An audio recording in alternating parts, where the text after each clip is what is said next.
সবাইকে Excel your analysis YouTube চ্যানেলটিতে স্বাগতম। আজকে আমরা পিভট টেবিলের মাধ্যমে দেখব পিভট টেবিলের মাধ্যমে কিভাবে ডাইনামিক রিপোর্ট রেডি করা যায়। তো তার আগে আমরা দেখে নেই যে টেবিল এবং পিভট টেবিলের মধ্যে পার্থক্যটা কি। ইউজুয়ালি আমরা আমাদের ডেটা এবং ডেটা সেটগুলা টেবিলে স্টোর করি এবং সেটা থাকে স্ট্যাগনেন্ট। আমরা যেভাবে স্টোর করি সেভাবেই তার প্রেজেন্ট হয়। কিন্তু পিভট টেবিল থাকে ফ্লেক্সিবল। ইট মিন দ্যাট আপনি টেবিলে যে ডেটা স্টোর করবেন এবং যখন সেই ডেটাগুলো টেবিল থেকে পিভট টেবিলে নেবেন, তখন আপনি আপনার প্রয়োজন অনুযায়ী ডেটাগুলোকে সাজাতে পারবেন এবং প্রয়োজন মতো রিপোর্টস রেডি করতে পারবেন। তো যেমনটা আপনারা দেখতে পাচ্ছেন, এখানে একটি কোম্পানির সেলস ডেটা আছে। এই সেলস ডেটা থেকে আমরা কিছু রিপোর্টস প্রিপেয়ার করব। দেখেন 36টা ডেটা রোজ আছে এখানে, যার মধ্যে এখানে কিছু ট্র্যাকিং আইডি আছে, কিছু সেলসের ট্র্যাকিং আইডি আছে, ডেট আছে, প্রোডাক্টের ক্যাটাগরি অ্যান্ড আদার ইনফরমেশনসগুলো আছে। তো চলেন আমরা এই টেবিল থেকে, এই রেঞ্জ থেকে আমরা একটা পিভট টেবিল রেডি করে আসি। কিন্তু পিভট টেবিলে যাওয়ার আগে তার কিছু ক্রাইটেরিয়া আছে।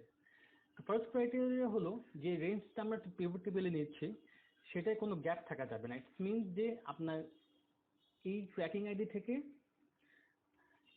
থেকে আপনার এই পর্যন্ত ডেটাগুলো ফুল থাকতে হবে, কোনো মিক্সড কলাম থাকা যাবে না। ইট মিনস যে কলামে যে টাইপের ডেটা থাকার দরকার সেই ডেটা, যা ধরেন এখানে ডেটের কলাম আছে, এখানে এই ডেটার কলাম মাঝখানে কোনো নাম টেক্সট ফরম্যাটে কিছু থাকা যাবে না, ঠিক আছে। তার মধ্যে আরেকটা ক্রাইটেরিয়া হলো এই রেঞ্জে মাঝখানে কোনো সাব টোটাল অথবা টোটালের রো থাকা যাবে না এবং প্রত্যেকটা কলামের হেডার থাকতে হবে। এই কিছু ক্রাইটেরিয়া থাকলে আপনি easily properly pivot table ready করতে পারেন। তো পিভট টেবিল রেডি করার জন্য আপনার এই রেঞ্জ পুরোটা সিলেক্ট করতে হবে।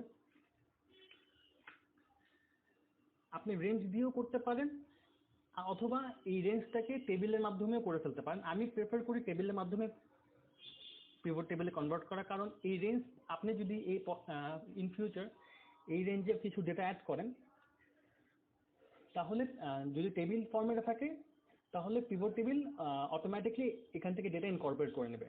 আর এমন যদি হয় যে এটা রেঞ্জ ফরম্যাটে আছে এবং ফিউচারে আপনি যদি ডেটা ইনকর্পোরেট করেন, তাহলে পিভট টেবিল থেকে আবার রেঞ্জটা বাড়িয়ে নিতে হবে।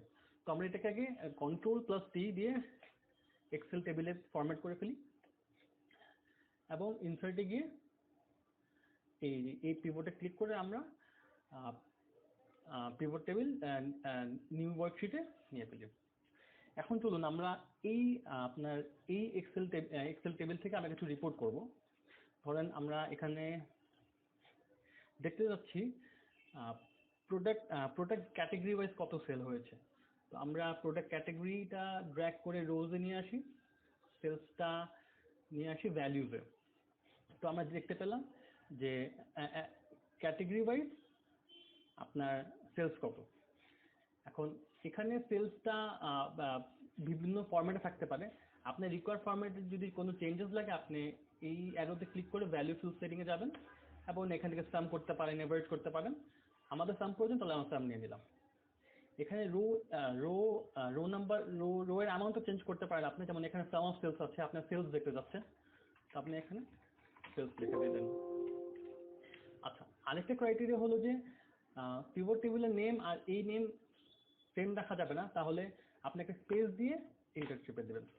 এখানে আপনি যেহেতু রো লেভেলস আছে, এখানে আপনি চাইলে ডেটা রাখতে পারেন অথবা নাও রাখতে পারেন। আমরা এভাবে প্রেফার করি। এবং আপনি দেখতে যাচ্ছেন যে ক্যাটাগরি ওয়াইজ ট্রানজ্যাকশন টাইপ, যে ট্রানজ্যাকশনগুলো স্টোরে হয়েছে নাকি অনলাইনে হয়েছে।